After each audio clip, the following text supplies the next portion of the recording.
And the chairman has returned from his ocean voyage, and the pirates are no longer on the high seas. All right, item 4. I'd like a motion to approve the regular minutes of the Planning and Zoning Commission held on November 19th, 2008. That's a slight change in the agenda. Typo, please. I so move that we approve the minutes as stated. I second. All right, I have a motion from Commissioner Loretano and a second from Commissioner Miller. All those in favor say aye. Aye. Aye. All those opposed, ayes have it 7-0. Okay, for anybody in the public who would like to speak on an item that is not listed on tonight's agenda, this is the time to come up and speak to address the commission. If you want to speak on an agenda item, and you're a member of the public, not an applicant or whatever, I'd ask you to fill out one of these cards and give it to the secretary to the commission. All right. Does anybody of the public like to speak on any item not on the agenda? Seeing none, moving on to disclosure of ex parte communications. Commissioner None. Miller? None. None. None. None. Okay, I had a meeting on the Goodyear 40 minor general plan amendment with the applicant several weeks ago. All right, new business. First item of business is case 07-200-00016, the Madera rezone, a public hearing to consider a request to rezone 2,363 acres generally located in the southern portion of the city of Goodyear. And at this point, I am going to open the public hearing, and I'm going to ask one of our commissioner members who has advised me that he has a conflict to please recuse himself from the podium. Mr. Chairman, I do have a conflict of interest. Thank you. Thank you. Okay. Mr. Correccia, I believe. You're up. Mr. Chairman, before Steve gets up, I want to summarize a little bit. As you know, that in this request and staff's materials that we sent you, staff and the applicant are recommending that the public hearing for this case be continued until the January 21st, 2009 regular meeting of the Planning Commission. There are some items that the applicant and the staff want to work further on in regards to the resolution of provision of city services. Also, staff thought the commission would have additional time in order to peruse the entire PAD, which is quite extensive. So we didn't put this on as a under the consent because it's a notice public hearing, and what we'd like to do is to have Mr. Correccia give you a brief summary of the application. The applicant then will make a few remarks, and then you can see if anyone in the audience wants to speak, because it is a notice public hearing.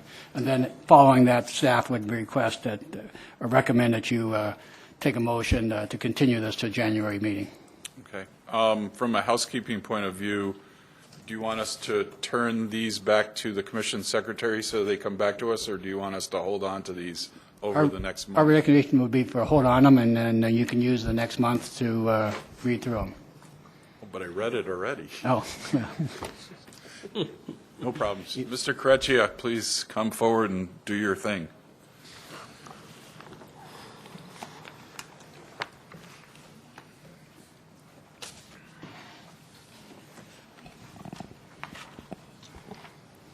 Thank you, Mr. Chairman, Commission members. For my part of the presentation, I would just like to go over a quick overview of the project, just give you maybe some of the major details of what is proposed in this PAD.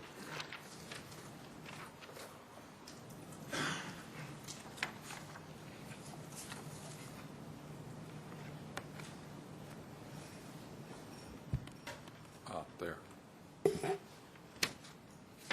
And maybe just for context with this project, with the wider city, here we have existing development within Estrella right now.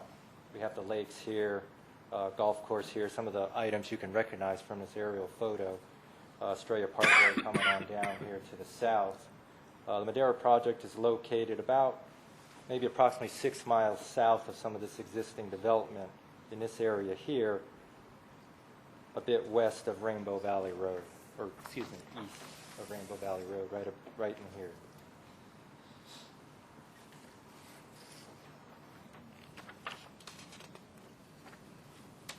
And this is an aerial photo of the Madera property. Here we have Waterman Wash running along the east boundary. We have 175th Avenue along the west. Then we have Chandler Heights Road, and then Patterson Road. About 2,363 acres within this boundary here for Madera. And what we can see from this aerial photo, most of the uses right now are agriculture. We have some farming and a dairy up here.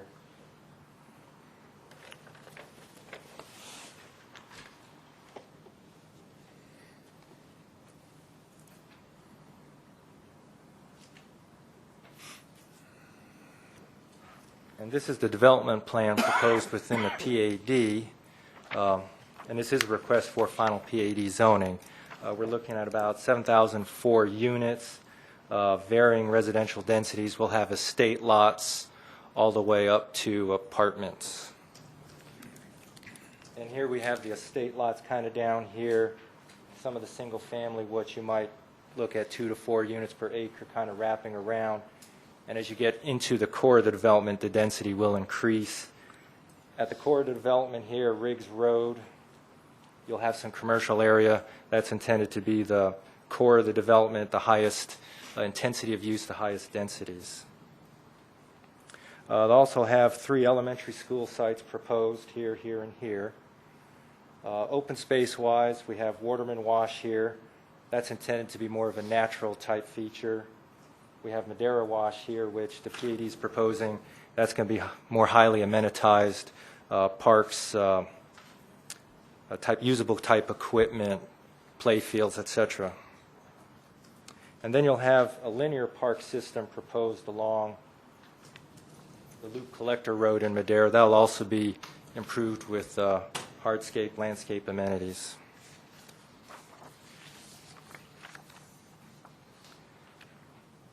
Let's see.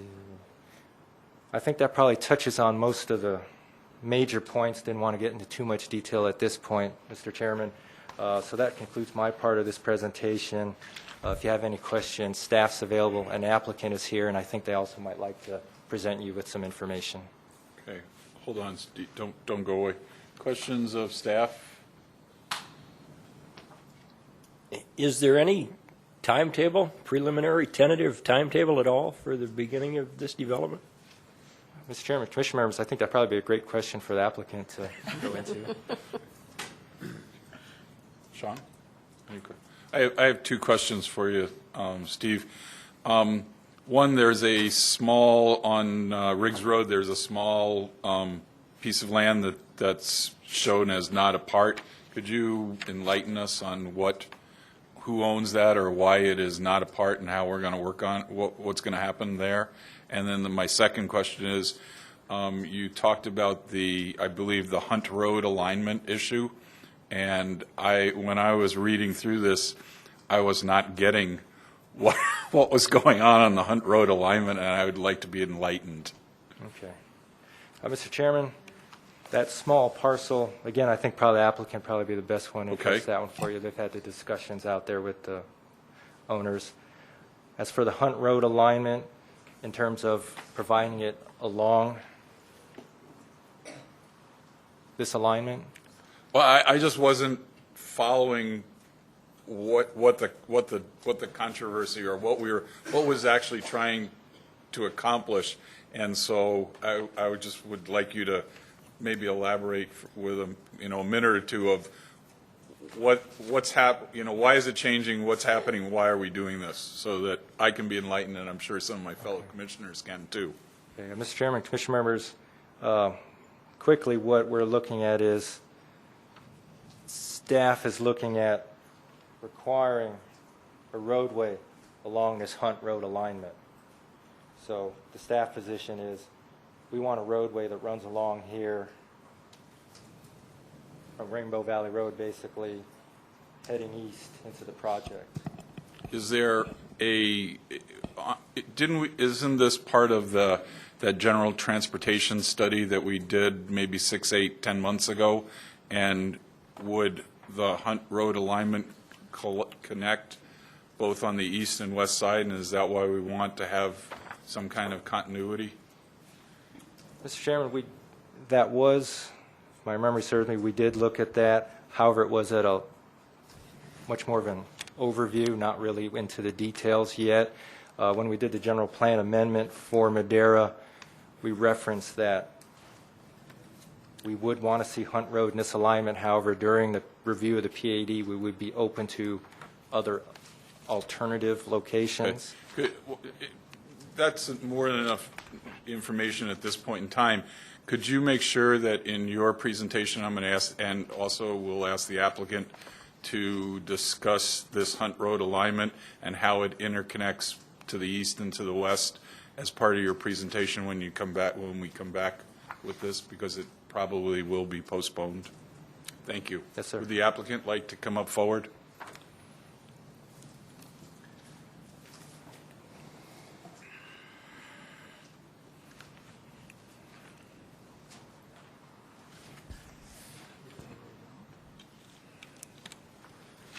Mr. Chairman, members of the Commission, Dustin Jones, 2525 East Camelback Road.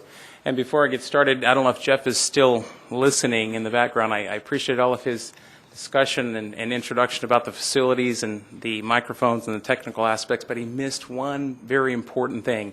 As many of you know, I've been coming to these meetings for a long time and have sat in the audience for a long time, and I just have to commend the city and the staff on the chairs.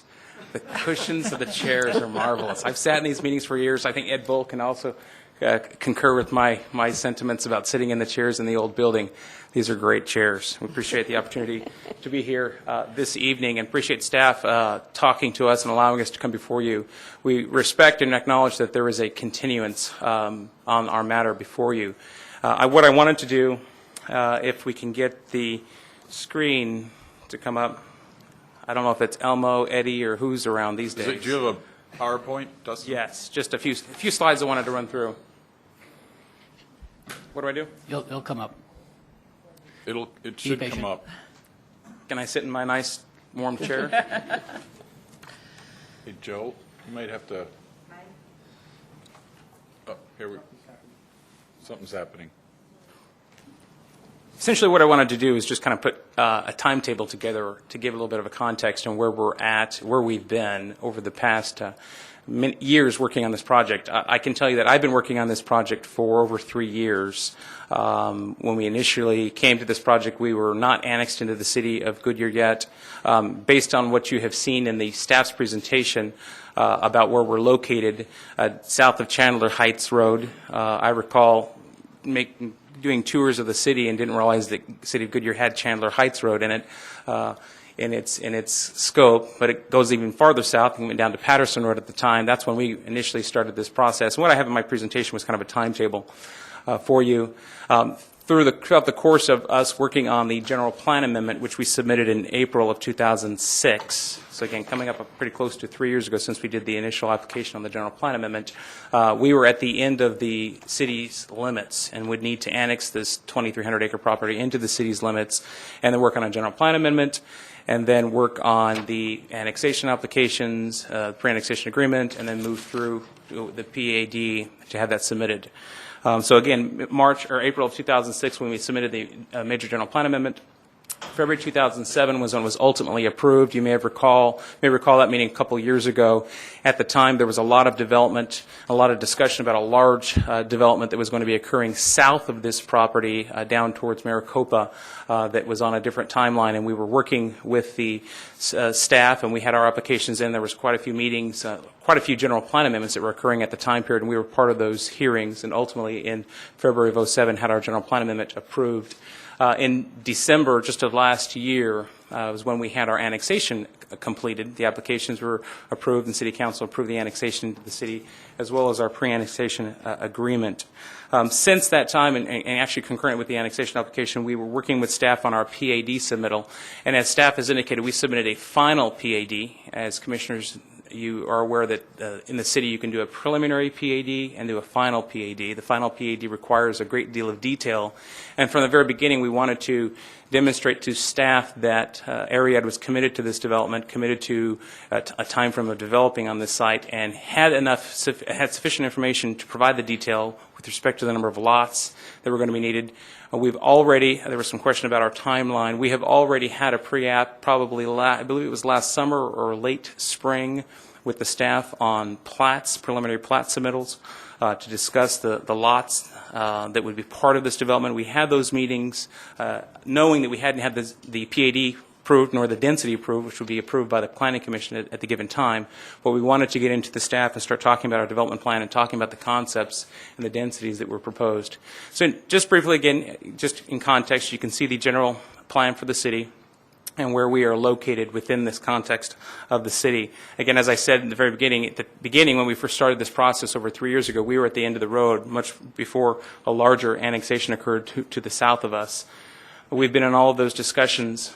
Some of the comments that have come up have dealt with circulation, and I'll talk about that in just a few minutes as well.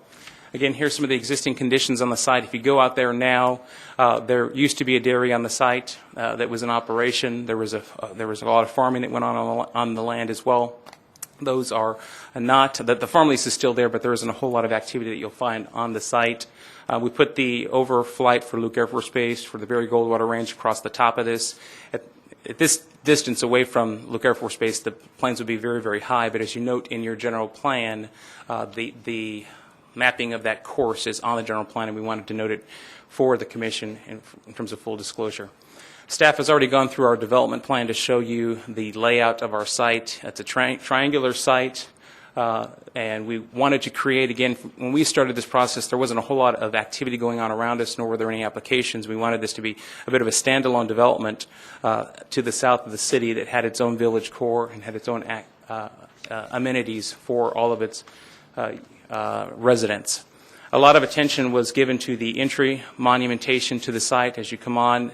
I understand that because this item has been continued, you haven't reviewed the PAD in its entirety, and we can get into that at our next meeting. But we want to at least provide you some illustrations of the types of attention to detail, again, this being a final PAD, so you can see what we were working on for the access to the site just south of Newlands development. On the right, on the eastern edge, you can see Waterman Wash. That's essentially divides our property from the southern development of Newlands Holdings on the east side of Waterman Wash. We're just outside there, and we wanted to have a lot of attention to our entry into our development at Chandler Heights Road to the north. This here gives you an indication of the circulation plan with our major arterial that goes through, which would be Madera Boulevard. That's the north-south kind of an orange line that you see there. Staff has also alluded to a loop road. Again, the concept and the understanding of our site, working with the engineers, we wanted to make sure that all of the circulation, there was easy access in and out on Chandler Heights, Riggs Road, and then Hunt Road. As has been discussed this evening, there is some discussion about Hunt Road. We will prepare more fully to detail those discussions, but just in a nutshell, if you look at the Hunt Road alignment, we have not noted an arterial along that section line. Typically, in the layout of a city and circulation plan here in Maricopa County, you have those arterials on the section lines. Hunt Road, we from the very beginning when we were doing the general plan amendment, when the city was doing that regional transportation study for this area, had contended that Hunt Road probably isn't one of those streets that needed an east-west arterial road on it. The analysis that we gave, there's some drainage issues. If we had an aerial map that showed the context of this, south of this property is the National Monument. There's a mountain there. There's a lot of BLM land, preserved land, just open desert. The drainage runs, it runs towards that Waterman Wash. So it's coming down off the mountain. There's a lot of sheet flow and a lot of drainage issues along the Hunt Road alignment. Because also the land south of Hunt Road is BLM and preserved land, there aren't going to be a lot of people there on that, living in that area south. We didn't feel it was in anyone's best interest to build a large arterial 6-lane divided road along that road when there's not a lot of people on the other side of it. They're going to be accessing it. So what we did, you can see we've got a circuit that goes through our development that keeps it kind of internal, but also allows for east-west activity. So that's why you don't see along the Hunt Road alignment an arterial there, because aren't going to be many people coming off the monument accessing a 6-lane road. If you envision Litchfield and Dysart Road, there are people on both sides of them, hundreds, if not thousands of people on both sides of the road. Most of the people that would be accessing Hunt Road will be on the north side within our development, and we felt that accessing the site through the arterial as well as the minor collectors and major collectors on our site would be sufficient access within the development. But you can also see that we provided the Madera Boulevard, which does run north-south. So if you're going south, you can still get to the southern part of the city. And then there's also Riggs Road, which allows you to go east-west if you're going to be going to the development to the east or west. Within the PAD, I know you haven't reviewed it much, but we have provided a lot of detail with respect to our own development standards for the lots. This is very illustrative. We encourage you to read it with a donut and a cup of coffee. Design guidelines also are very detailed. A lot of attention was given to this, working with our development team to put together development standards that would create a development that the city could be proud of. Again, knowing that we're this far south from existing development, we needed to create a development that they had standards that would make people want to be a part of the city of Goodyear and be a part of Madera. As staff has already noted, our village core, the greater density within the village, and then as you graduate out from the village core, the densities are reduced. And going towards the monument, you can see on our development plan, if I can go back to it, that one bit of our development plan that's to the south, you can see those are our larger estate lots. That, again, is south of the Hunt Road alignment, which is in that area. This is private land, but around this is a lot of public lands that's going to be low density. You can see that's why we put the lower density on south of Hunt Road. Staff has also indicated you have a lot of, quite a significant amount of open space, community parks, both of Madera Boulevard as well as Estrada Circle, which is the loop that runs around it, has a linear park system that runs along the road within a 30-foot foot span along the periphery of that road on both the loop as well as Madera Boulevard. And then we have the amenities of Madera Wash, which is running on the western side of our property. And then there's the Waterman Wash, which is on the east side, which we touch as well.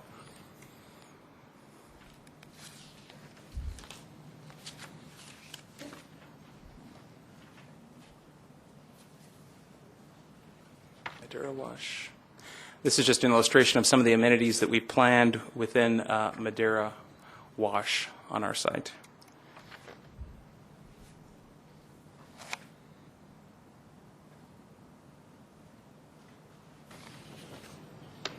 And Waterman to our west or east. And we see Waterman as a regional amenity. You can see that it flows to the north towards the Gila and then runs west to Buckeye. And this is just an illustration that's also provided in your packet that shows the desire that we would have to not channelize it, not put a lot of concrete on it, but leave it in much more of its natural state with some amenities along the periphery, but not a whole lot. If you go out there now, you can see that it does flow along that area. I would encourage you to drive down there.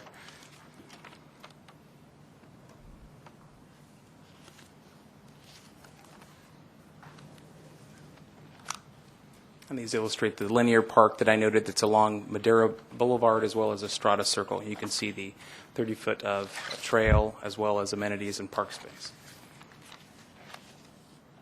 And these are just some illustrations of our village core. Again, understanding that our development is planned to be self-contained. We have a lot of commercial and public amenities at the interior in the village core of the development.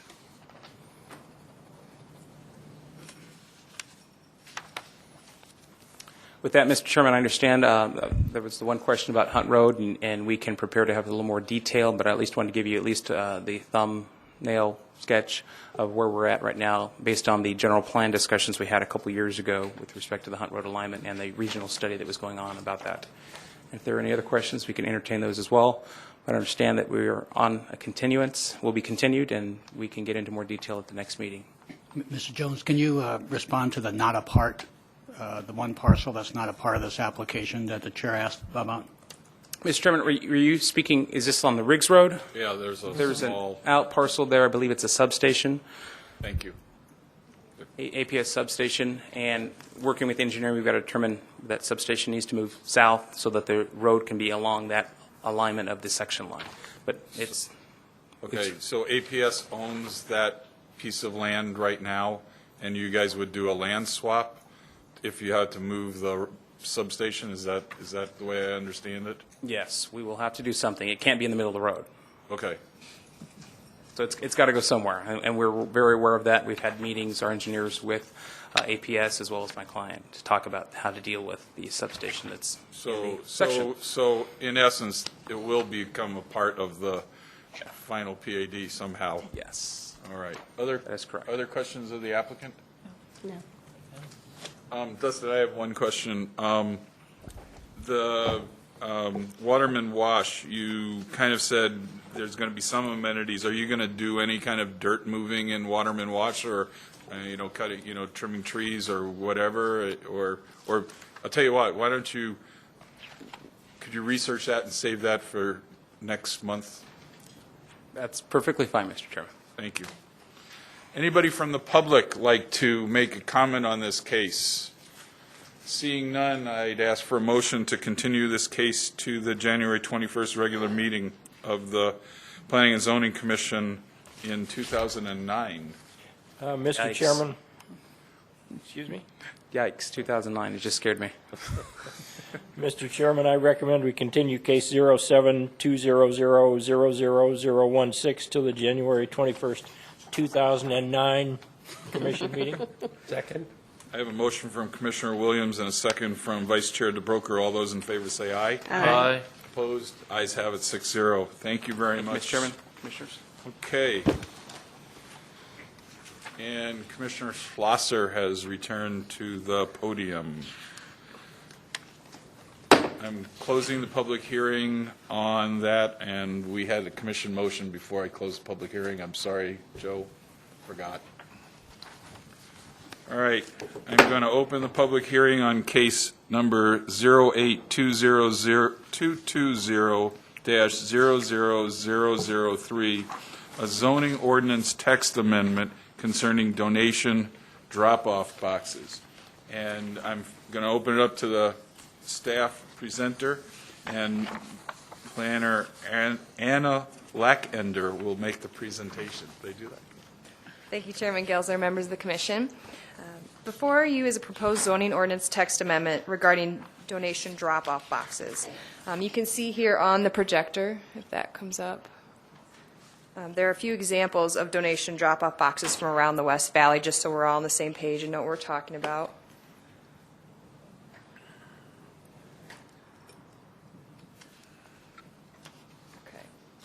Those are just a picture of a few of those that we found locally here.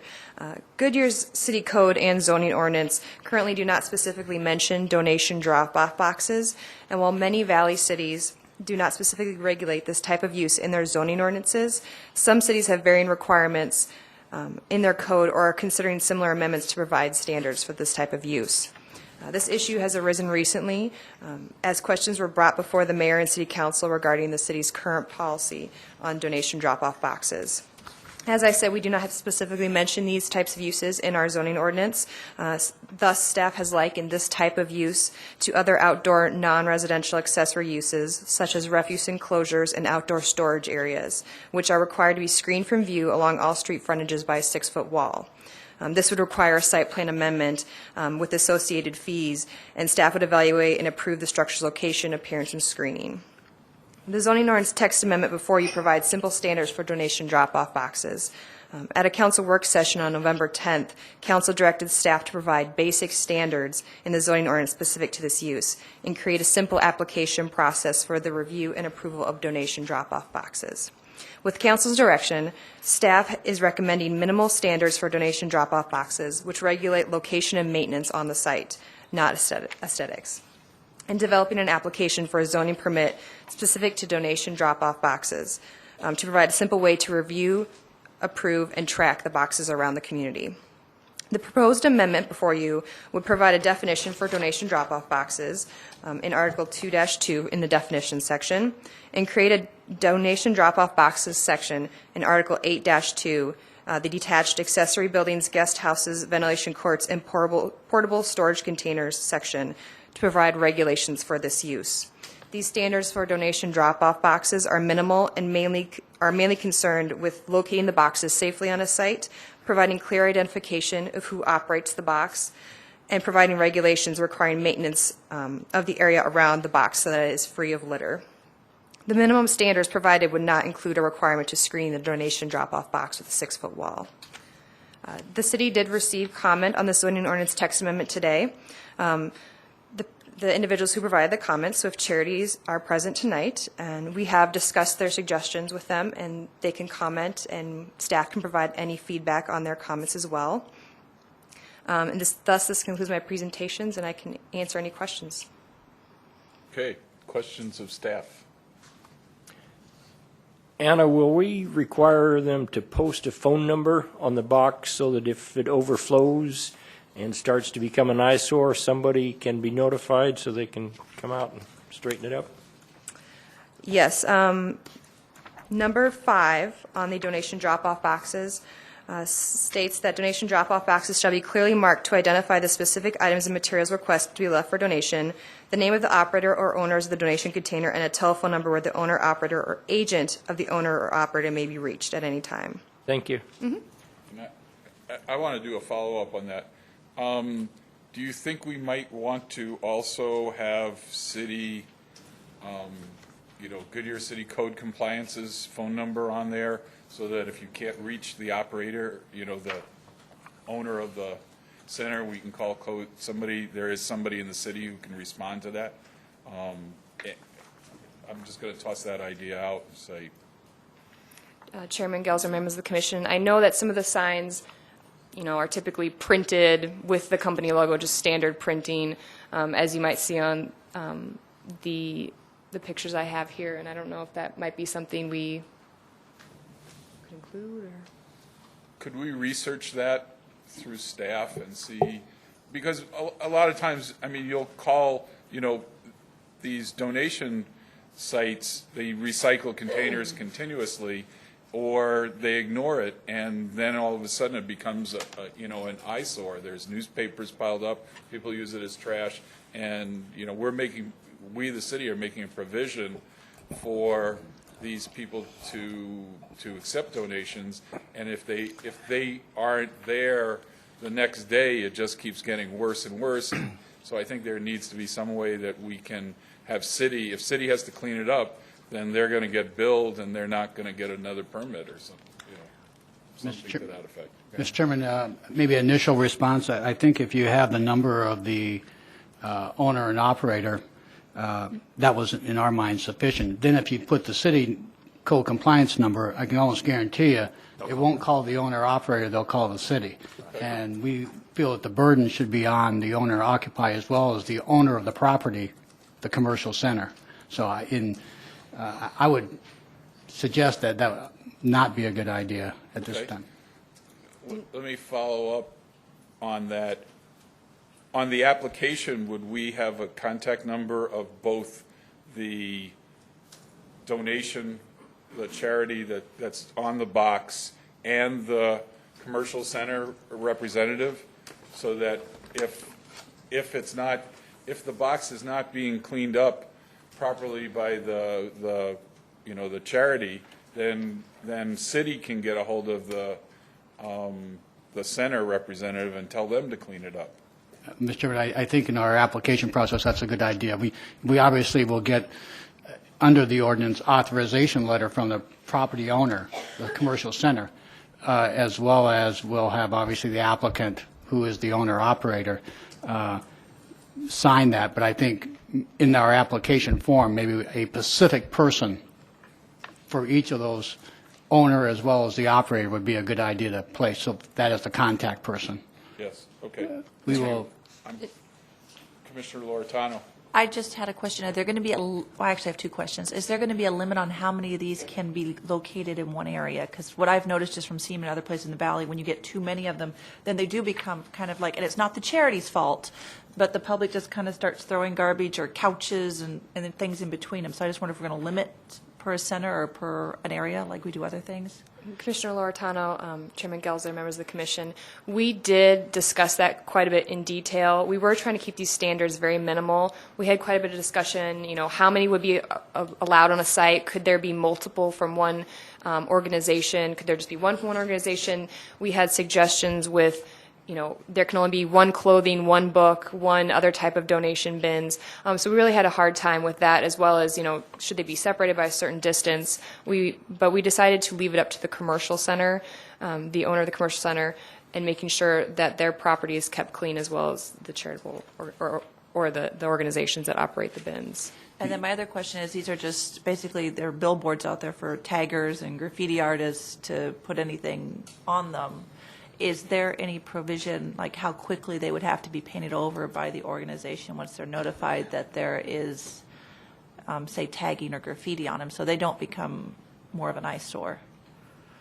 Commissioner Loretano, members of the commission, I guess we didn't even discuss that. It's such a new issue that's starting to come up, and we researched quite a few cities and didn't find this in very many places, because this is a different type of use that's out there now. So that I think that is a very good suggestion.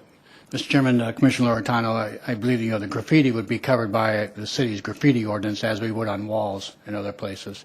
And I might add, regards to the additional question, regards to limitation on the number or spacing, as Anna indicated, we did talk about that at length.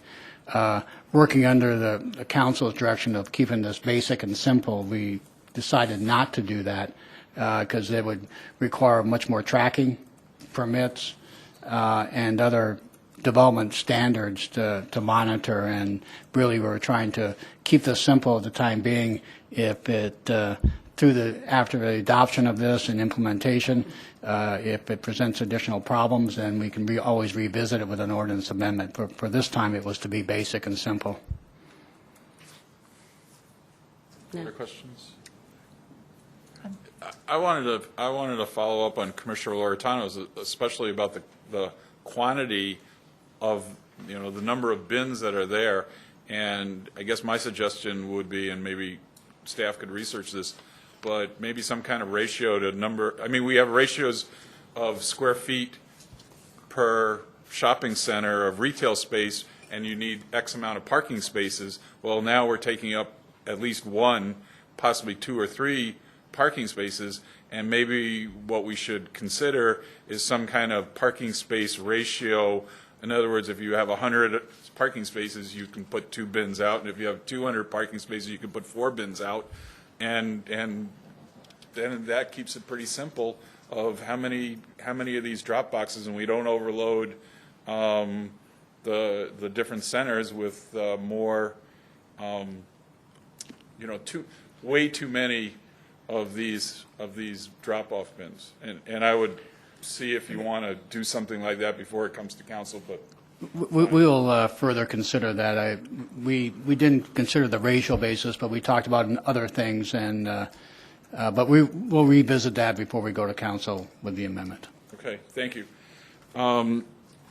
Any other questions of staff? Since the city is the applicant on this. The next call is to the public. I have one card from Mr. Jim Stone. Would you come up and identify yourself? Could you give that to Joe? Thank you. Mr. Chairman, members of the commission, thank you very much for the opportunity to come and address you tonight in in regarding the zoning ordinance text amendment of donation drop boxes. Could you identify yourself for the record verbally? Absolutely. Jim Stone is my name. I'm the executive director of Swift Charities for Children. I have Amanda Smith with me, and she's the vice president of marketing and community relations with me tonight. Like I said, we're representing Swift Charities for Children, and we've been in business. We're a nonprofit organization. We've been in business since 2004. I was introduced to the collection box program through a nonprofit organization, the West Valley Child Crisis Center. I served on their board, and in 1999, we were approached by an organization that wanted to place these collection boxes out in the community with our logo on it. We were in the middle of a capital campaign, and so we thought it was a good idea to go with this company. They placed boxes all over town with our logo and provided the community with our information. And it seemed like to the community that those donations were coming back to the West Valley Child Crisis Center, even though this organization would sell the donations, the clothing and the small household items by the truckload, and then pay us a portion of the proceeds that they made.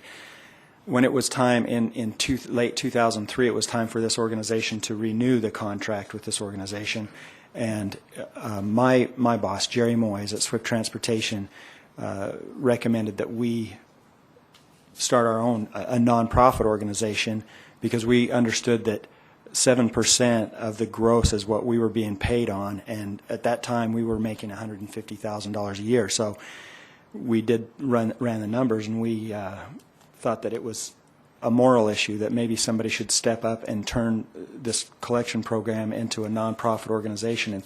And so, excuse me, that's what we did in 2004. And since then, we've been fairly successful in generating revenue for children's organizations throughout the valley.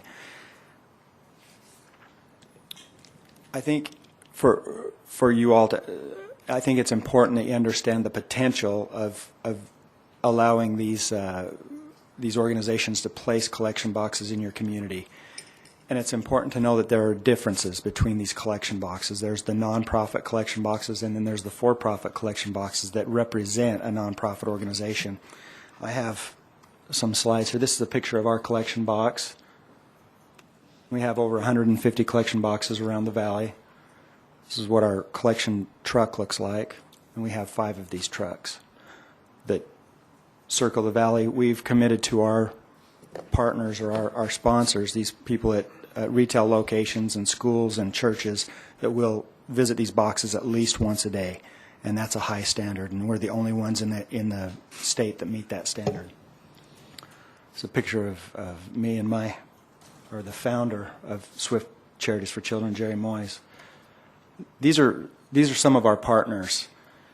We have over $650,000 committed per year to these organizations, and in 2007 we were able to meet that commitment. I've got a couple of pictures of us presenting checks to organizations like the Boys and Girls Clubs of Metropolitan Phoenix. Here's one for $50,000. We've actually committed $1 million to Boys and Girls Clubs of Metropolitan Phoenix over the next 5 years for the construction of the Glendale Clubhouse, the Robeson Clubhouse, and the Colangelo Clubhouse. And so this is one of the installments of that commitment. Here's a picture of us presenting a $50,000 check to the West Valley Child Crisis Center at the Coyotes game. We have partnered with Forever Young Foundation and Banner Children's Hospital. They're building a 7-story freestanding children's hospital in the East Valley, and we've committed $500,000 to that over the next 5 years. This is Steve Young and his wife Barb, and my boss Jerry Moyes and his wife Vicki making the check presentation. Here's another one to the Boys and Girls Clubs of Metropolitan Phoenix for another $50,000. Here's one for $150,000 to the West Valley Child Crisis Center. Here's a couple of pictures of the collection boxes that you've already seen. These are representations of the companies that are for-profit companies that represent a nonprofit organization. This illustrates the difference. If you place one collection box in a property that's a nonprofit, and the numbers are up above, if that location generates 150 pounds of cloth per day, which is a fairly good site, but it's about an average site, an average location. That over the period of 1 year will generate 54,750 pounds of cloth. The gross revenue, if you sell that cloth at 36 cents a pound, which is about what the going rate is now, the gross revenue would be $19,710 on that one box alone. Now the operating cost, based on our numbers in 2007, at mid-year, I plugged that number into it, and our operating cost per box per year was $9,125, which leaves $10,585 as net revenue, which 100% of that goes right back into the community per box. Now, to illustrate the contrast of if a for-profit box is placed in the same location by itself, standalone, and does the same numbers, and if everything is the same, this is basically an illustration of what goes back into the community. And this varies from organization to organization and from location to location, but this is an average of what we've found, is that the operating costs would be the same. The net revenue is $9,402. The grant revenue is 6% at $1,183. So that's how much goes back into the community. And it's so important for the community to understand this. What's happened is, well, let me tell you, in mid-2007, we looked at our numbers based on the last half of 2006 and our numbers through the second quarter, almost through the second quarter of 2007, and we were very encouraged by these numbers. We had generated, I'll find the,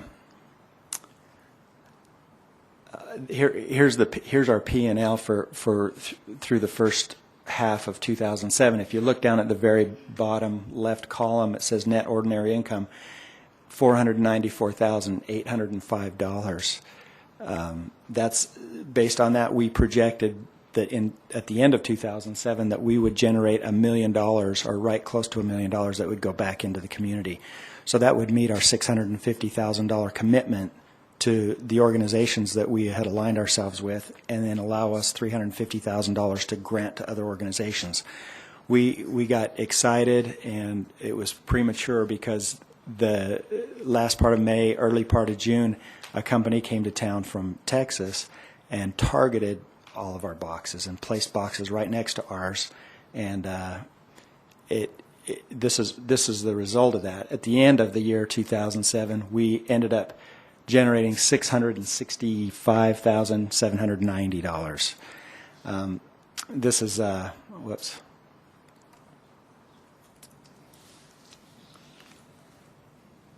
I'll get it up for you.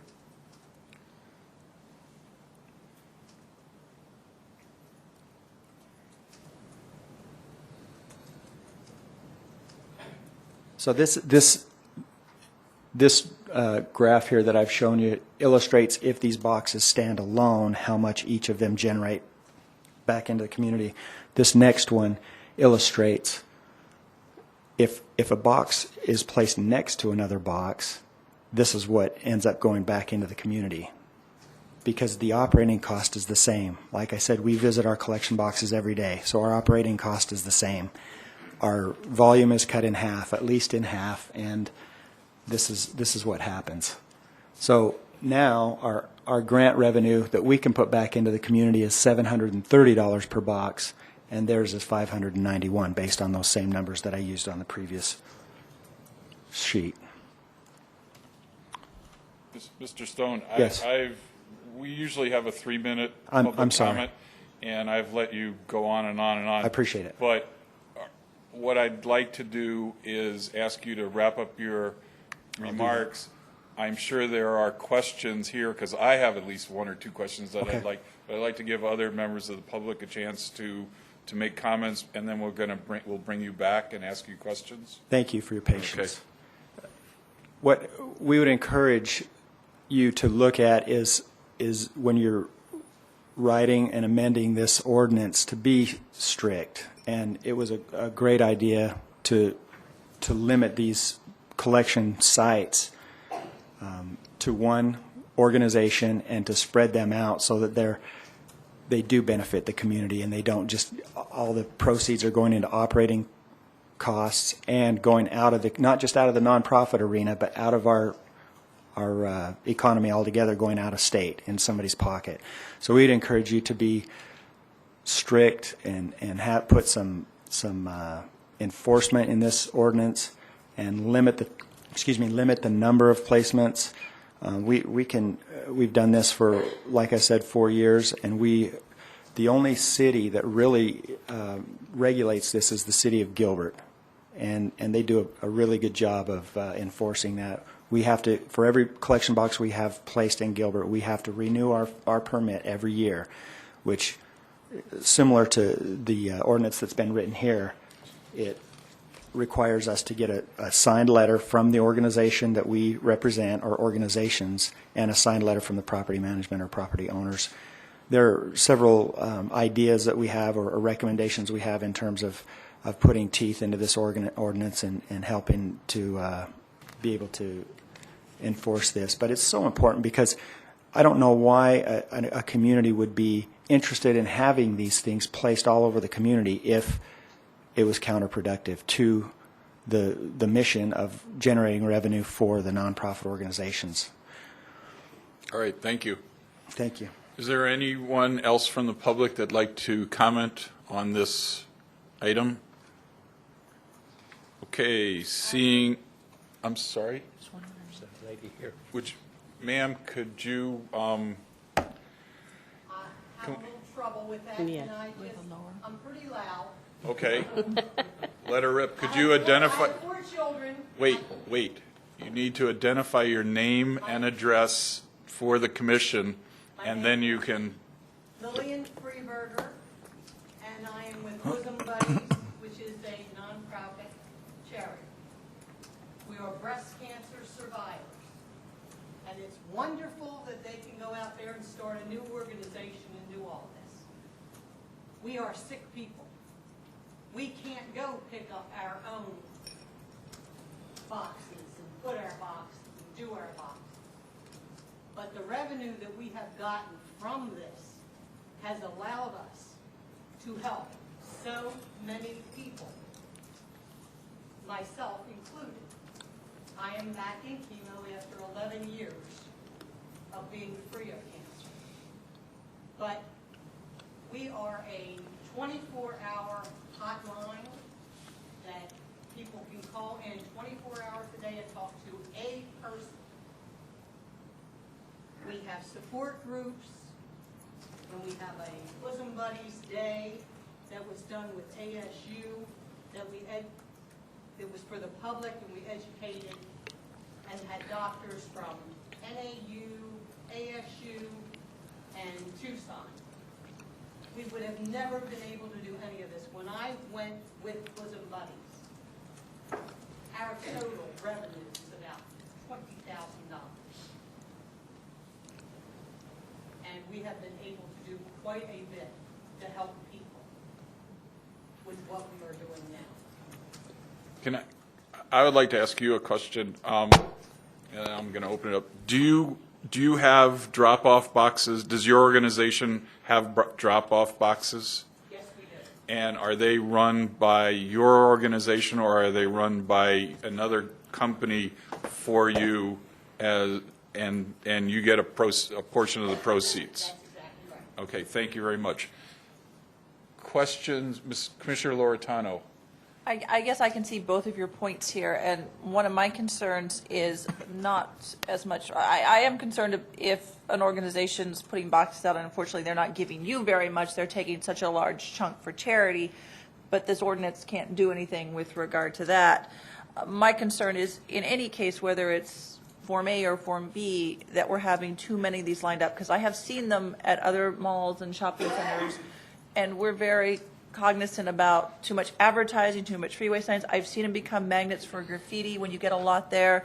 So I guess my comment thing is limiting the amount, but maybe not limiting the different organizations, but just the amount there in some sort of way. Okay, thank you. Any other comments? I'm sorry, Commissioner. No, Miller? I totally agree. I don't think that it should be a blank check that we can have 3 or 4 for the same reasons that Commissioner Loretano mentioned. However, I don't think it should be just one either. Okay, thank you. Vice Chair, Commissioner Lax? Well, one of the things, that I would be concerned about is, bidding wars between the charities on, who can go in whatever spot. If we provide limits, who's going to get the prime spot, who's going to get in the back.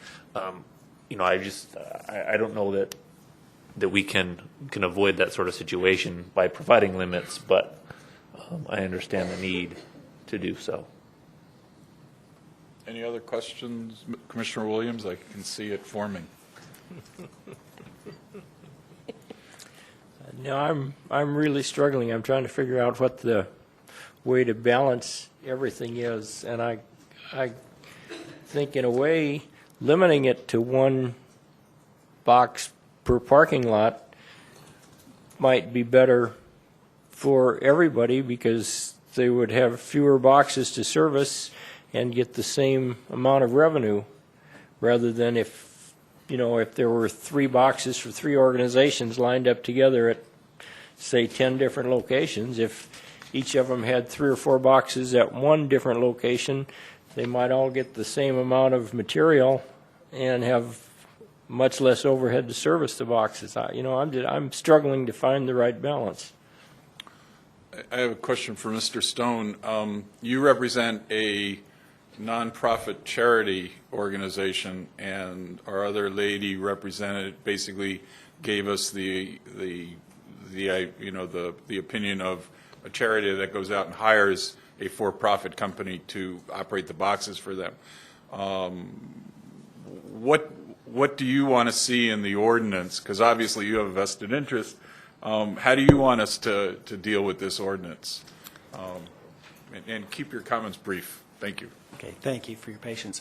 I think that's a great idea, to limit an area to one organization. And I'm not trying to start a monopoly here or get exclusive rights. I'm just saying, and that's the reason that I showed the charts, is to show how counterproductive it is for 2 organizations, profit or nonprofit, to have their collection boxes in the same location.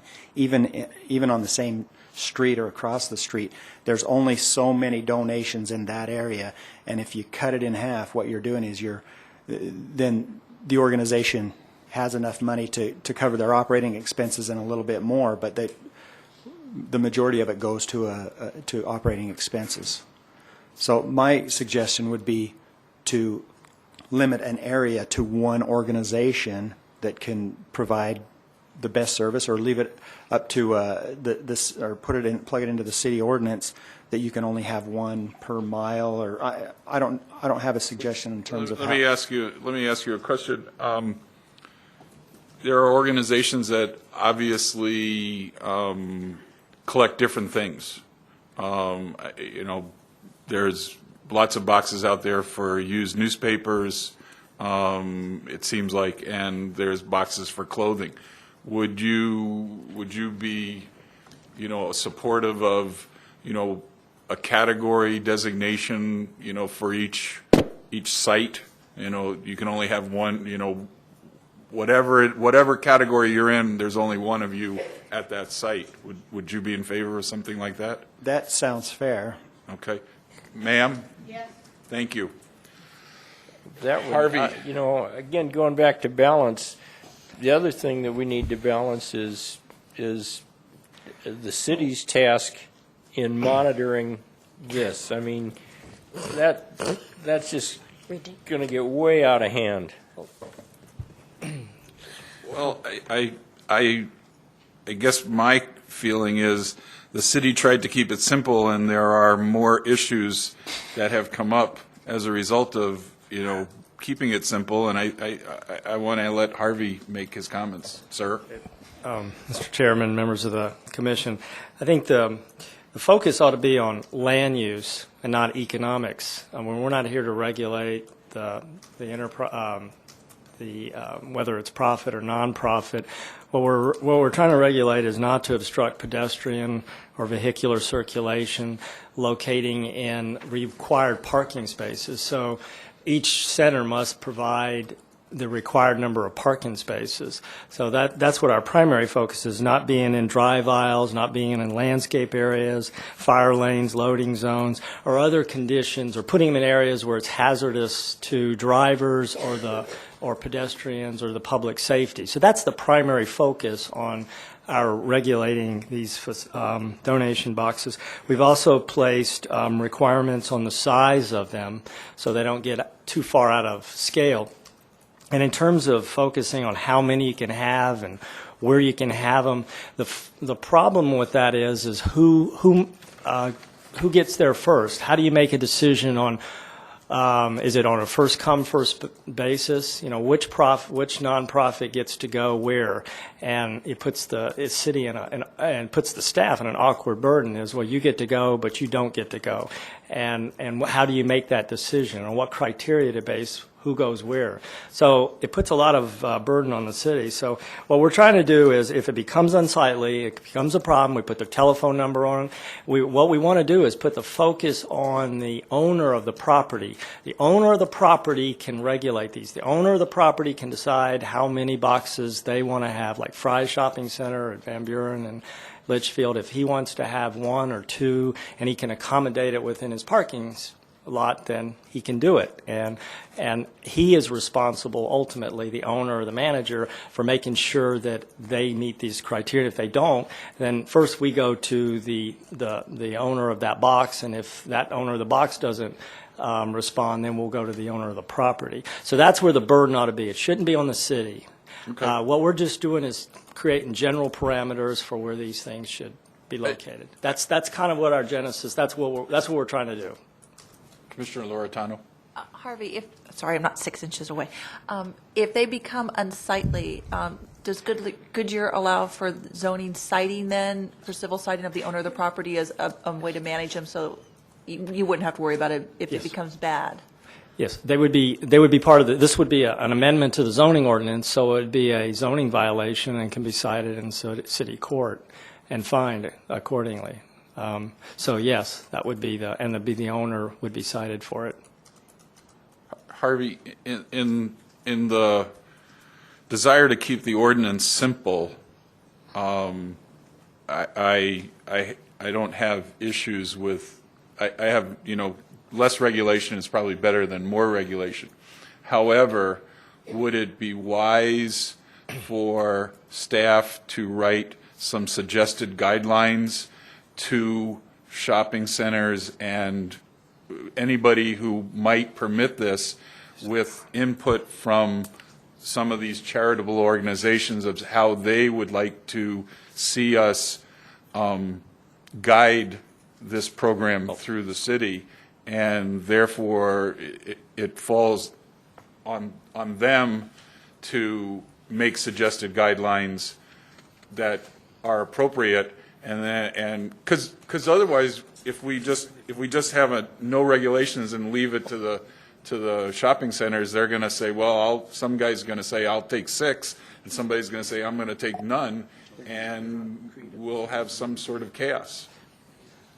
Well, let's focus on the guidelines we've written. It's in the ordinance, the 8 provisions. No, what guidelines beyond these did you have in mind that we should address that aren't addressed here, in terms of size and location? Well, limiting the number is somewhat problematic because all centers are not created equal. You could have one that's 20 acres versus one that is 90 acres. So how do you? I know you talked about relationship issues.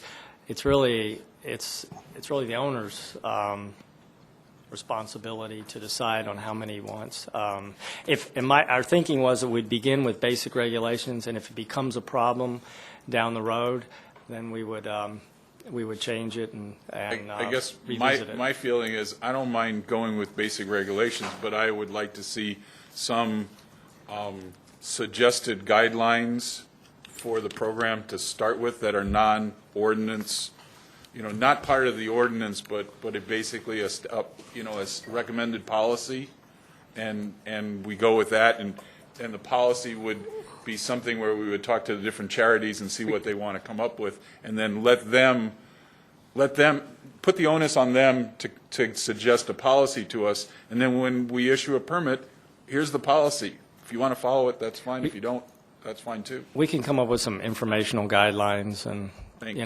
a pamphlet we can hand out to the owners so they got some guidance. Okay, thank you. Commissioner Loretano. I just want to say, for me, I'm okay with it knowing that there's the zoning. My concern is a lot of the aesthetics.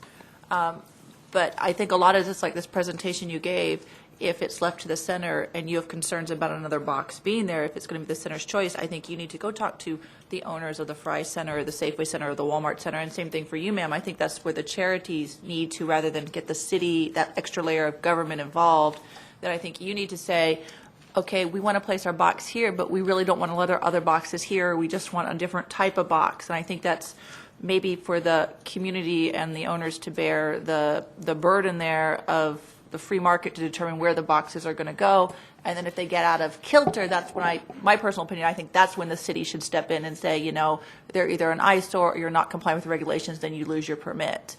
And that's just my personal thing. I think you all need to talk to the centers. Maybe the charities need to get together. And if you want to place your box there, talk to them and say, this is my concern. We have another box there. Can we place ours on the other side or something? So that's just my thoughts. Any other comments? Any other comments? Yes, could you, sir, come up? Come up to the podium, state your name and address for the record, and go for it. My name is Brian Utzman. I'm the president of Superior Trucking Services. We provide the collection services for Lillian and Bosom Buddies. I've never met Mr. Stone, but he's got some valid concerns.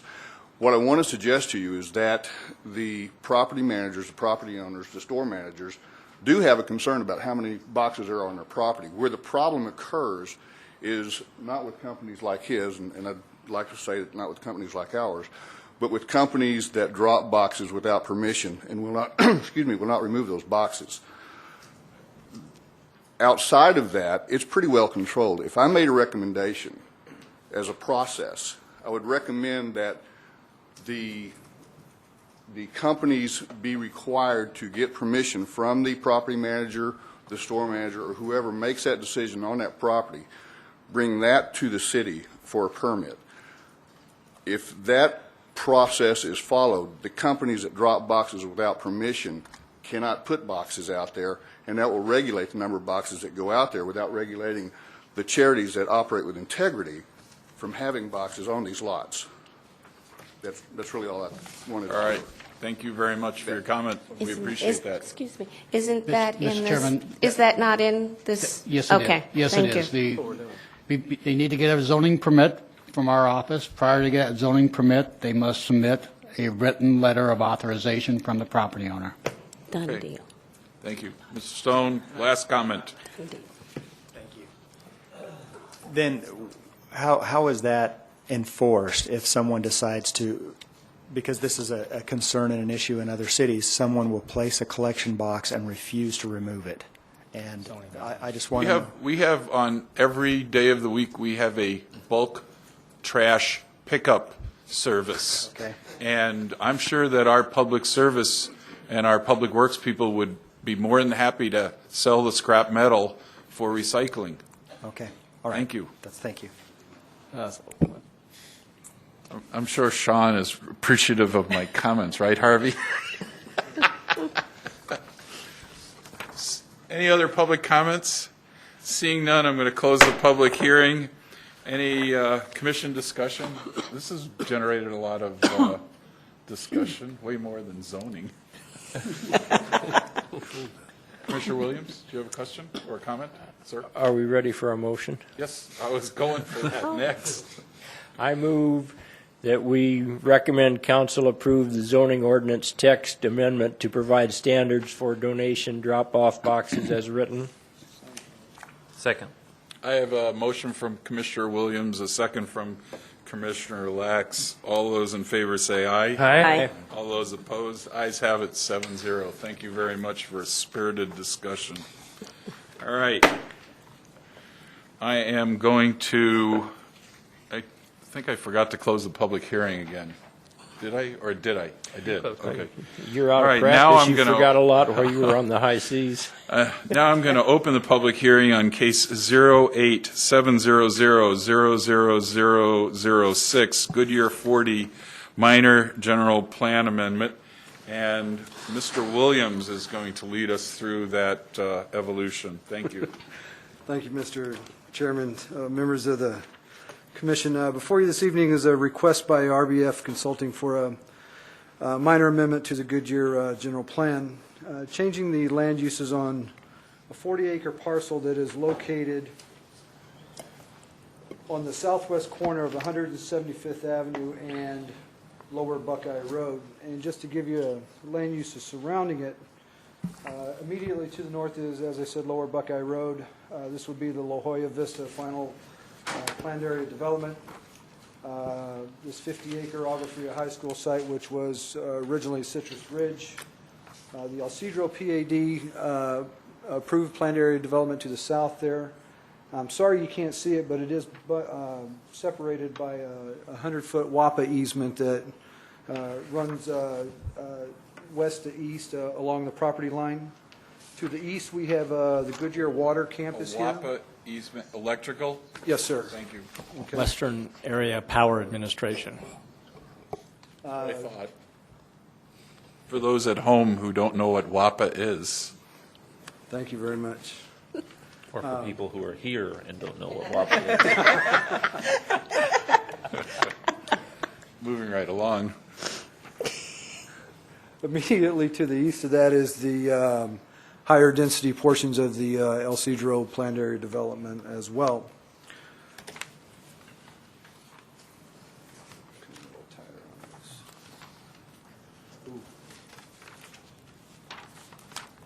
Currently, the land use designation for the 40-acre parcel here is low-density residential, which is 2 to 4 dwelling units per acre. The minor amendment would change the land use designation on this property to 20 acres to the west, the western 20 acres of the property to the medium to high-density residential, which is 10 to 20 acres, or 10 to 20 dwelling units per acre. The eastern portion of it would be the medium-density residential, which is the 6 to 10 dwelling units per acre.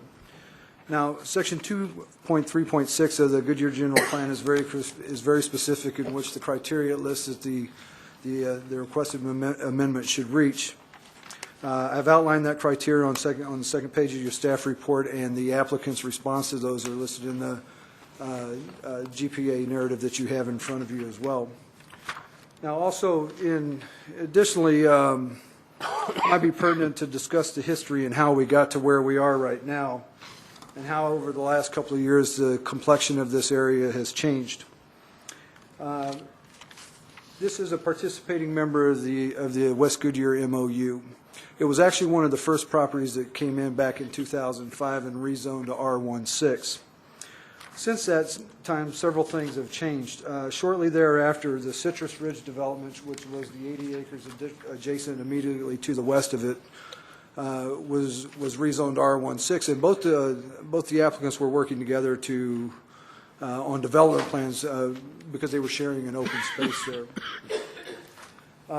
Also, throughout that development, we know that the Loop 303 corridor came through here, and back in 2006, we did a minor general plan amendment that realigned that and pushed the alignment of that south and west. Since then, the owners of what was the Citrus Ridge development, the 80 acres here, entered into an agreement with the Agua Fria High School District and basically sold the 50 acres that are immediately adjacent to the west of the proposed amendment this evening for the future Agua Fria No. 5 High School. Just to give you a quick update on where they are, they do have site plan approval. The high school does have their construction documents in. I believe through other issues they may be held up as far as their progress right now, but they are somewhat moving forward with that. We had a citizen review meeting regarding this development on October 22nd, 2008. It was attended by the Agua Fria High School District. We had good discussions with the applicant and the high school district, and committed to working together on this development. In conclusion,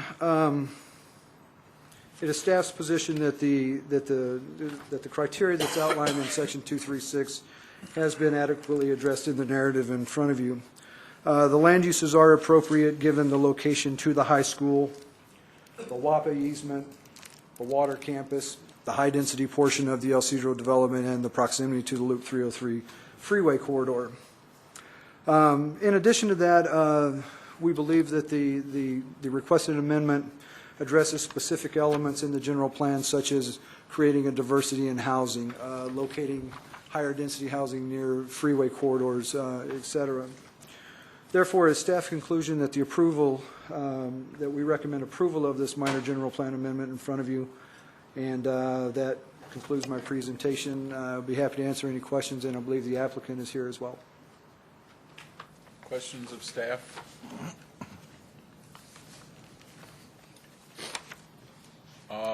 Applicant, Kevin or Matt? Matthew. I'm sorry, Matt. Plazico.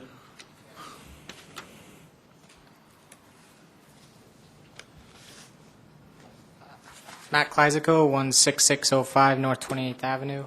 Rick did a very good job presenting our minor general plan amendment. If you have any questions, I'm happy to answer them. Good presentation. Questions of the applicant? Okay, does anybody from the public like to make comment on this? Seeing none, I'm going to close the public hearing. Commission discussion. Seeing none, I'm going to ask for a motion. Mr. Chair, recommend approval of case 087000006, Goodyear 40, minor general plan amendment as presented.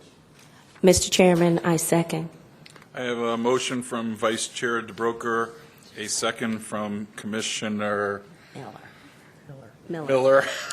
Seen your moment there for a minute. And all those in favor say aye. Aye. All those opposed, ayes have it 7-0. Thank you. All right, now I'm going to open the public hearing on case 08200-00009, Australian North Community Service Corps. And the presenter is Mr. Steve Carreccia.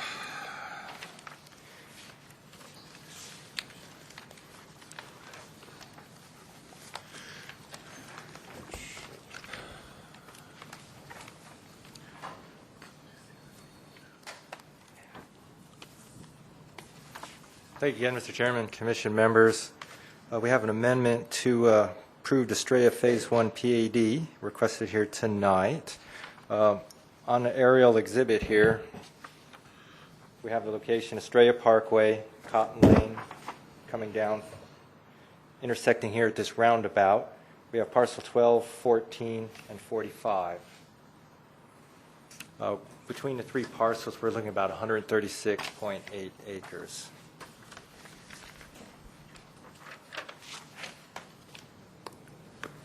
And in the general plan, these three parcels are shown here with the land uses. Basically, it's community commercial and medium high density residential, which this has a 10 to 20 dwelling units per acre.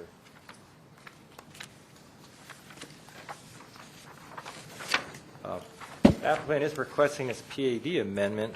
They would like to change some of the land uses on these parcels. Currently, the existing zoning allows mostly office uses. What the applicant would like to do would be to expand the uses, allow a wider mix of uses so they could create urban core in this area. And these shown here are some of the uses that applicant is proposing to include in the PAD. This zoning would be called horizontal mixed use, and all three parcels would be designated with this land use designation. These uses here are common to all three parcels, and then below, each parcel has some specific uses that would be allowed.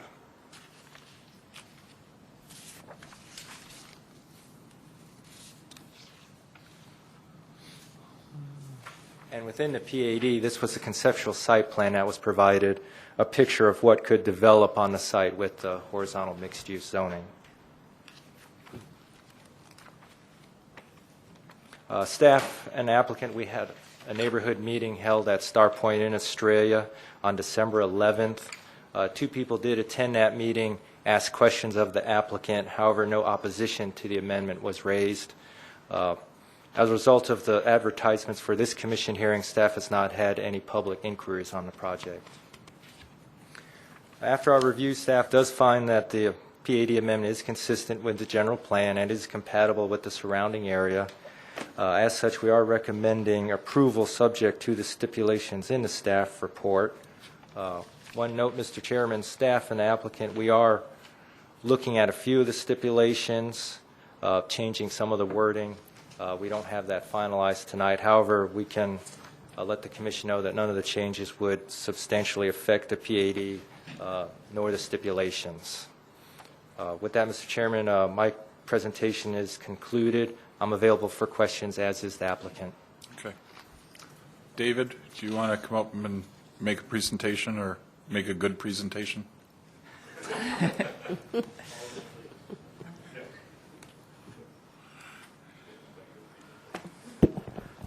Mr. Chairman, I think Steve's pretty well covered. Actually, David Prescott, Newland Communities, 2850 East Camelback Road, Suite 300, Phoenix, Arizona.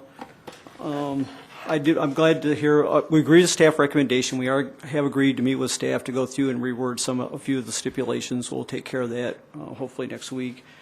And I'd be glad to answer any questions. I do have, the only thing I was going to talk about is why we're asking for this, but if commission's fine, I will follow Matt's lead. All right. Questions of the applicant? Comment, Ms. Loretano. First of all, thank you for the bashes. I can see it's going up, so I've been bothering you that for the last couple of years.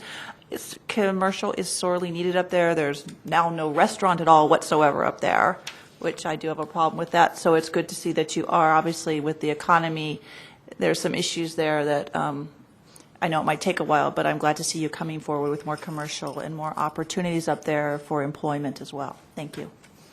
Other comments? Commissioner Williams? Yeah, I think it looks great. I think it's very well needed down there. I would think the people from Madeira would be patting you on the back and very strongly supporting you. And my only disappointment is I think it's going to probably make the traffic circle go away in the long run because of the traffic volume that's going to create. And I think maybe part of that problem is the traffic circle wasn't big enough to begin with. But, I like traffic circles, and I think if you're successful, and I think we all hope you will be, that probably the traffic circle will go away, and that's too bad. Any questions of staff? Any other questions of the applicant? Does anybody from the public like to make a comment on this case? Seeing none, I'm going to close the public hearing. Any comments from the commission? I'll make a general comment. I went up and drove the Cotton Lane Bridge for the first time today and came through the traffic circle, and it's excellent. It is just, this is a good plan. I commend you for doing this, and the bridges, the Cotton Lane Bridge that I used to call the bridge to nowhere is a nice bridge to somewhere, and my wife told me I got to get a new name for it. So moving right along. All right, can I have a motion, please, from the commission? Mr. Chairman, I make a motion we approve amendment to the Australia Phase 1 planned area development for parcels 12, 14, and 45 to redesignate 136.8 acres from a PAD office to a PAD horizontal mixed use with stipulations. I second. I have a motion from Commissioner Miller and a second from Commissioner Williams. All those in favor say aye. Aye. All those opposed? Ayes have it, 7-0. Thank you very much. All right. Going to open the next case, case 08500-00002, Sun DS Farms preliminary block plat. Steve Correcchia is going to make the presentation. Thank you.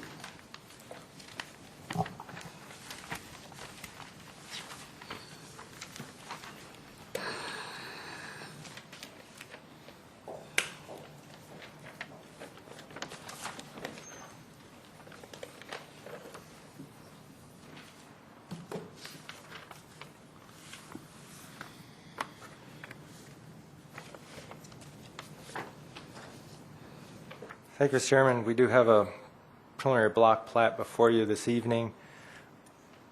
This is the area subject to the request tonight, about 159 acres, located along here, Lower Buckeye Road, Australia Parkway. Surrounding this area, we have the baseball complex, facilities, Wood Corporate Campus. We have single families to the north and to the west, And we have a mix of some commercial and industrial to the south. This is the Sundias Farms PAD property, an item that went before the Commission and Council this summer for its final PAD zoning. The intent here tonight is to create several larger development parcels and establish right-of-way to facilitate future development of this property. What we have 8 lots being proposed, 3 for residential, single-family residential. We have some neighborhood commercial, office, and then business park, which in the PAD is basically a mix of like light industrial with some limited commercial uses. After our review, staff, we did find that this proposed preliminary block plat was consistent with the PAD. It's consistent with our subdivision regulations. We are recommending approval subject to the stipulations in the staff report. That concludes my presentation, Mr. Chairman. Staff and applicant are available for questions. Questions of staff? Commissioner Williams? Yeah, Steve, stipulation 25, just for my information and education, why do we need 2x6 wall construction? Mr. Chairman, Commission members, that came up during review of the zoning. What we have is Phoenix Goodyear Airport in close proximity. Early on, they had some concerns with residential development in this area. That's why some of the previous zoning stipulations reference signage on the property, notices in the public sales report, and this was also one of them, one that we've used before adjacent to Luke Air Force Base. It just requires more of sound attenuation within the home. I mean, I'm all for it, but I just, we don't see that very often. I'm just curious to why it's there. Mr. Chairman, Commission members, New. I think these Thank are you. some of the measures that Phoenix Goodyear Airport felt comfortable with. Thank you. Question? Steve, just so I understand, what we're basically doing is creating parcels to be separately developed and roadways, is that correct? That's what this action is doing? Yes, sir. Okay, thank you. Okay, time for the applicant. Make sure you do a good presentation. Ed Bull, 702 East Osborne, representing the property owners. We agree with staff's recommendation, accept the stipulations. If you need a presentation, I'd be happy to give it. Otherwise, we're consistent with all prior approvals, and this is just another of many steps along the way. So we'd request your approval in accordance with staff's recommendation. All right, thank you. Questions of the applicant? Anybody from the public like to comment on this measure? Seeing none, I'm going to close the public hearing. Any commission discussion? All right, motion time, please. Mr. Chairman, I move that we recommend approval of case 08-500-00002, the Sundias Farms preliminary block plat. Thank you. Second? I have a motion from Commissioner Lax, a second from Vice Chair DeBroker. All those in favor say aye. Aye. All those opposed? Ayes have it, 7-0. Going to open the public hearing on a zoning ordinance comprehensive update, and the majority of what we're going to be updated on are signs. Take it away, Ms. Lackender. Thank you, Chairman Gelser, again, members of the Commission. Provided in your packets this month was a memo outlining staff's current work on the zoning ordinance update and a draft of Article 7, which was the signs article. It is the first article to be taken through the amendment process.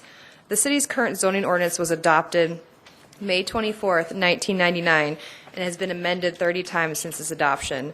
These amendments have addressed a wide variety of issues, and while there have been many amendments, a comprehensive review and update of the ordinance has not occurred during this time. Obviously, zoning ordinances should be updated on a regular basis to stay current as conditions change in the community, and a good ordinance is vital to effective planning and land use. Therefore, staff has recently begun the comprehensive review and update of the ordinance and has identified problems with the document and has compiled a list of specific potential revisions to improve the ordinance. The goal for this comprehensive review, this comprehensive update, is to provide a clear, concise, and user-friendly document that reflects modern uses and zoning practices, current policies, and applicable state, city, and federal requirements. The revisions we will provide will not encompass major policy changes, but will provide better organization and clarification of all processes. It will also modernize the text, definitions, uses in the entire document to make it more user-friendly, and will enact some minor regulatory and policy changes, which for the most part will be relatively minor. Major regulatory and policy changes to the ordinance will generally be avoided in the ordinance amendments for two reasons: to reduce potential issues and claims for diminished value of the properties under the Proposition 207, and to maintain ordinance amendment processes as being specifically geared toward amendments that yield better organization, better clarification, and modernization, rather than debates concerning land use or zoning regulations. If significant policy changes are suggested or planners see that they are necessary, staff may take these amendments through on a separate track or postpone them. Staff intends to bring the articles before the Planning and Zoning Commission and City Council incrementally, obviously beginning with Article 7, the signs. Between now and January's meeting, please feel free to contact me if you have any questions while you look over the signs article. I provided you with a marked up copy that shows what has been moved around, what's been changed, and provides some notes on the side so you can see where we took these why we made these changes and where we took them from. We have looked at other communities for what they have done. There's been a few communities that have recently updated certain ordinances. We've also looked at state statutes. For instance, the sign walkers information is in there, which is going to be required by state law. We're going to have to permit sign walkers within the community. And we're just looking to modernize things and to update the code, or update the ordinance to make it user-friendly and a lot easier to use for both staff as well as citizens. This concludes my presentation, and I can answer any questions you may have, or you can feel free to contact me and we can discuss any of the changes I proposed or meet or whatever you might like. Questions of staff? Questions of staff? Commissioner Williams? Really great. First, I guess, Ann, I'd like to say nice job on the package. It's very thorough. It's very well done. Thank you. And one of our favorite subjects, page 32 on the proposed ordinance text, Section D, freeway pylon signs. There is no reference or requirement for a specific distance between signs. Did that go away, or is that handled someplace else? I believe that Commissioner Williams, Chairman Gelser, members of the commission, I believe that is in the special uses section on Article 4, but that may be something we might also want to include in this section. I think while we were going through it, a lot of the problems that we have is, it's been updated so many times that there's information here, information there. You can miss a lot when you're just trying to look for one specific thing. So that's a good suggestion to add that into that particular section as well. Thank you. Mr. Chairman, Commissioner Williams, I might add that this Article 7 on signs talks about allowance for a freeway pylon sign. The regulations and the guidelines for freeway pylon signs, including the recommended separation distance and height and everything else, is within another article. Okay, thank you. Do we want to have some kind of reference in this section to that article? I believe there is, but Yes. we'll double check that. And Chairman Gelser, members of the commission, there is a reference to Article 4, Section 4-2-9. That's under number 2. Okay. And we're trying also to include more cross-references. A lot of times with the temporary signs, it was hard to find information with what is prohibited, what is conditionally allowed, things like that. So we did try to provide more cross-references in there. Other questions of staff? I'm sorry, Commissioner Lax? No, I'm looking at page 3 and number 2, talking about tablets, grave markers, headstones. Does that and those little remembrances? Does that include those little roadside things that people make? sometimes, when there's automobile accidents. The impromptu memorials. Right. Sure. I mean, is that governed here? Yes, Chairman Gelser, members of the commission. Actually, those are within the right-of-way most of the time, and that would not be permitted. But for the purposes of our zoning ordinance, that is not a sign. That's the intent of this provision. Okay. Thank you. Any other comments? Anna, I found the presentation with the comments and the balloon comments was really great. The balloon comments really made, where you got the ordinance, why we're doing these changes. It just made it a whole lot easier for me to go through this, and that was very, very helpful. I had talked to you earlier about moving neon signs on, I showed you a picture on the river, but basically we're talking about on roadways. And is there, because these, I've seen them here in the Phoenix area, and they exist, in Las Vegas, there's lots of them. Do we have any regulations or way of showing, Picture. of showing this, or dealing with this? Chairman Gelser, members of the commission. I believe that any signs on a vehicle that are moving within the street would be something that would not be regulated by the zoning ordinance because it's within the public right of, it's within a street, it's moving, it's not a land use. Am I correct? You're tough correct. to also be tough to regulate and control those, I believe. Okay. Are you talking about a sign that's being Well, I mean, pushed? if you go to Las Vegas, you're going to see these, fifth wheel behind the big, F-250 going along.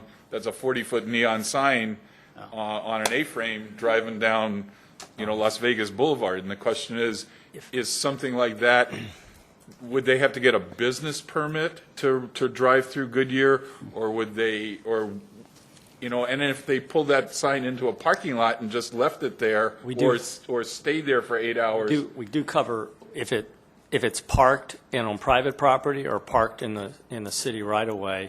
Right. The code does regulate that. The only thing we don't is if it's moving on the street.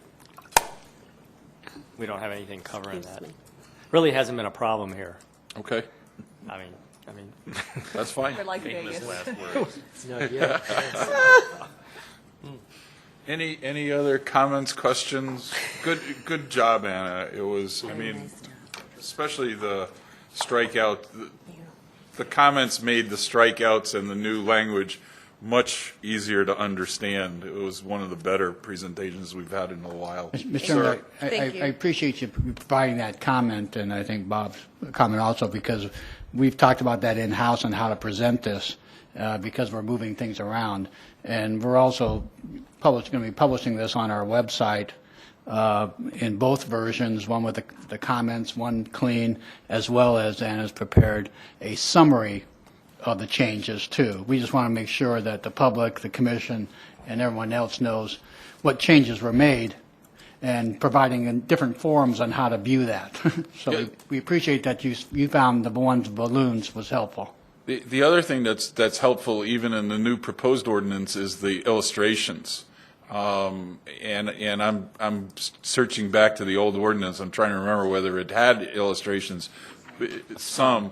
But we have way more illustrations, and I think that provides good guidance to applicants on how to present their sign package and what is acceptable, what is not acceptable. So a good job, and we look forward to seeing other sections of the zoning.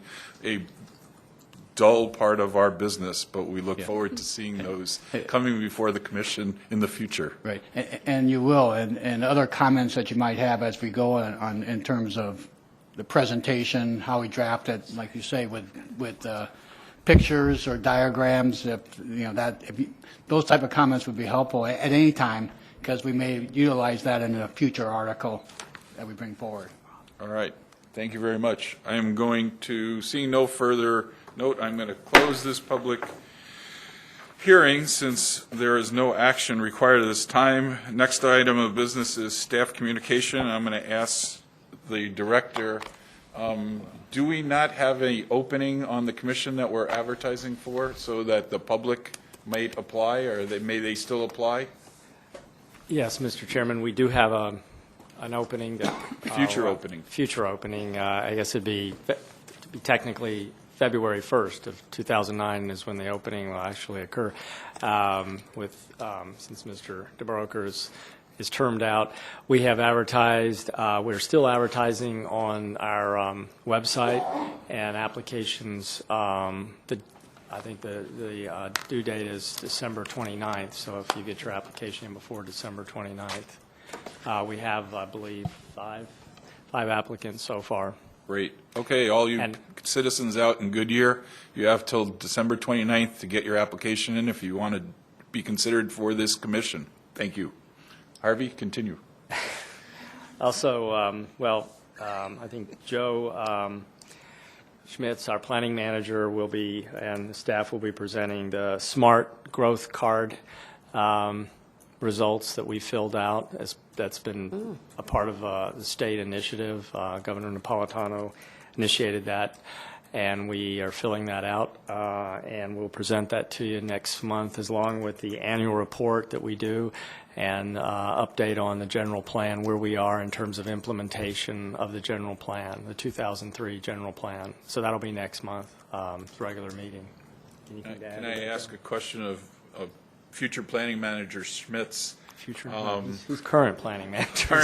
No. He's long-range planning manager. Oh, okay.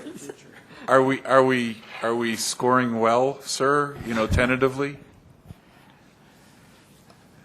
Well, we've taken a rough cut at it so far, and we're probably in the middling region, okay, rather than at the bottom or at the top.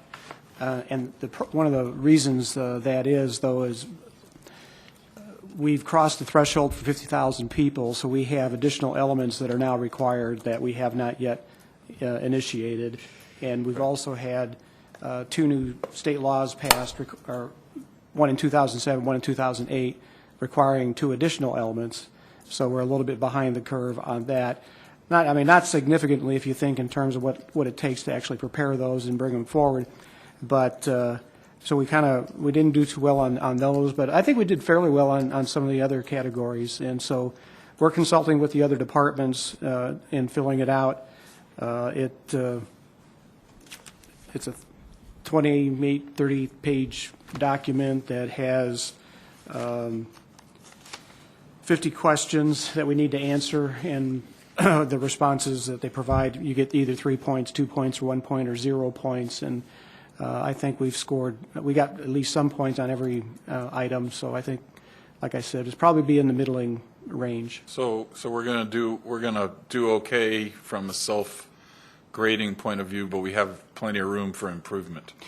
Well, I think we have some room for improvement. We have some room for improvement, but I think some of that room for improvement also is a result of the fact that we crossed that 50,000 population threshold, and that didn't occur actually officially until as of the July 2007 census estimate, which was released in December 2007, January 2008. So those new requirements that came into play, there were 7 new or enhanced elements that are required as a result of going over 50,000. And considering the fact that we had just done the general plan in 2003, it's barely 5 years old, and now it's already out of whack because we crossed that threshold. So one of the things you might want to consider presenting to us is just a little bit of mitigation, is maybe presenting, where we currently are, and then if we were at 49,000 people, or considering the fact that we just crossed the threshold